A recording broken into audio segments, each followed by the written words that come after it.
Hey everyone, we are going to continue with two sample proportions, and we've covered the notes already for this topic.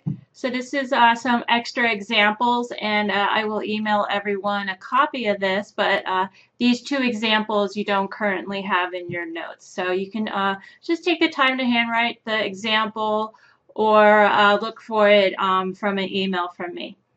Okay, so we're going to continue with two sample proportions. We're going to look at confidence intervals and hypothesis testing. They're both designed to compare two groups. So when you have two different groups and you want to compare proportion, we can either do a confidence interval or a hypothesis test. So this example discusses or compares cholesterol levels for males and females. And in a sample of 232 females, 44 had elevated cholesterol. And in a sample of 244 men, 73 had elevated cholesterol. And the idea is we want to compare the two. So we do that by creating proportions and looking at the difference. And we're going to focus a bit on technology for these calculations. We're going to use StatCrunch, and we're going to also use your calculator. But we'll do the first one by hand as well. Okay, so the first thing we need to figure out are the sample proportions. The sample proportion of men would be 73 over 244. That's equal to 0.299. And then for women, 44 divided by 232. And that's equal to 0.190. Okay, so we can see that women have a smaller sample proportion than men. But to see if that difference is significant, we want to first compute a 95% confidence interval. And so we're going to use the formula in your notes. I don't have that handy, but what you want to do is you want to subtract the two proportions. So you take 0.299 minus 0.190 plus or minus, and then the 95% corresponds to a z-value of 1.96. And then we need Q hat for the males, Q hat for the females. That's just 1 minus 0.299 and 1 minus 0.199. So this turns out to be 0.299 times 1 minus that, which is 0.701, divided by the sample size, so 244.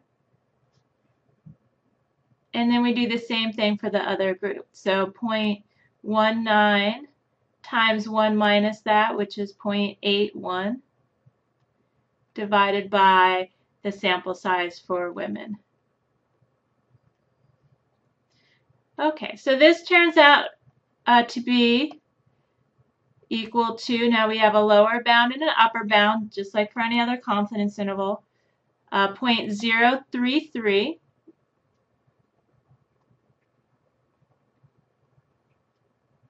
So that's 0.033 up to 0.185. That's a 0 right there.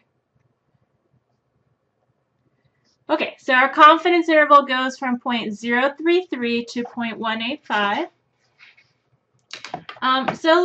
Before we interpret that, let's do it using technology. So first, using the calculator, I go to Stat.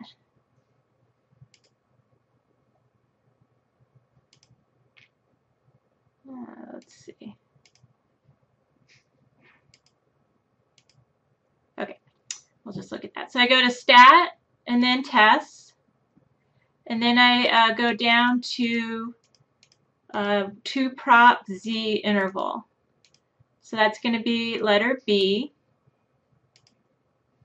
And then it's pretty straightforward to enter everything. I'm going to enter the information for group 1, which is the males first.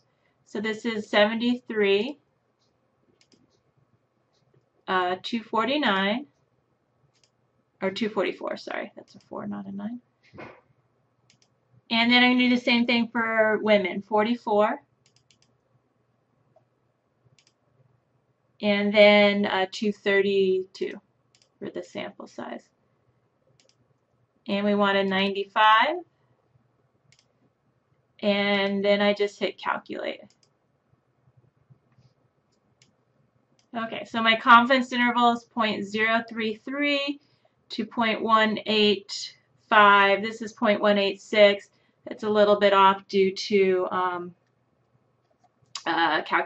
rounding error probably. Okay, and then if you don't have a TI calculator, or if you prefer StatCrunch, it's pretty easy to do this in StatCrunch as well. You just want to go to the StatCrunch tab, hit the StatCrunch website, and then open StatCrunch. And you don't need to enter data in the spreadsheet, but what you do is you go to where do you go? Proportions, sorry, to sample, and then whenever you have a problem where you don't have a data file, it's just with summary. And then you just enter the same information from the two groups. So 73, 244, 44, and 232. Okay, and then you can either do a hypothesis test or a confidence interval, and you can change the level of the confidence interval if you want.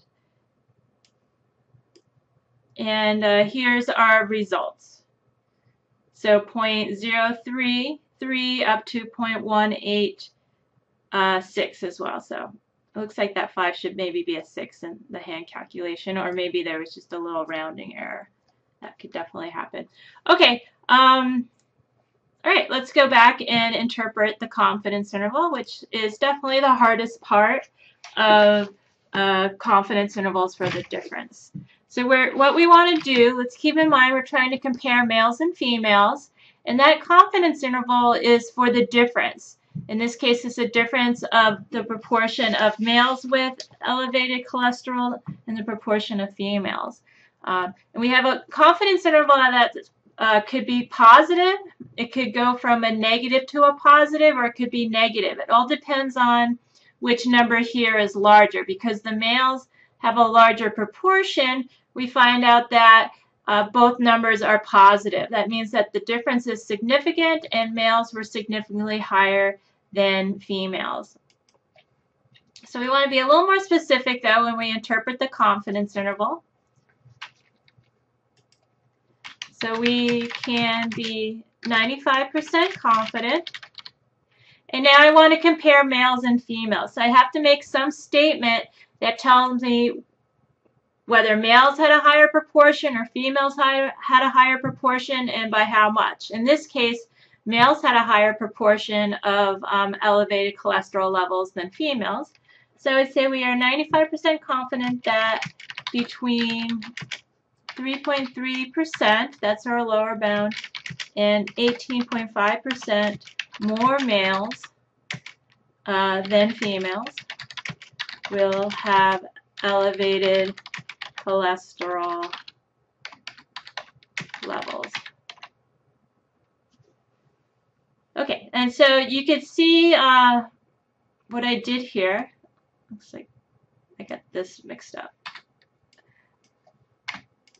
Okay, so you can see what I did here. I stated the confidence level. I stated that males were higher, and also by how much, 3.3% up to 18.5% higher. Okay, so that's the first example, and the next video we'll go over a hypothesis test.